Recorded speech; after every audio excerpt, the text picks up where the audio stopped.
This measure isn't about raising our children on salad leaves.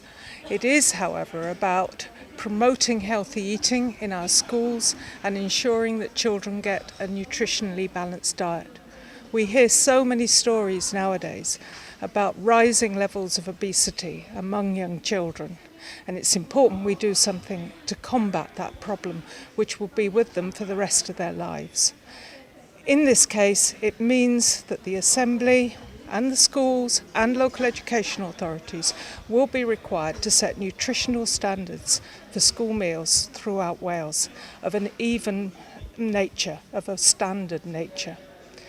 I'm really delighted that this very first Assembly member measure by a private member from the backbenches has finally made it through into law.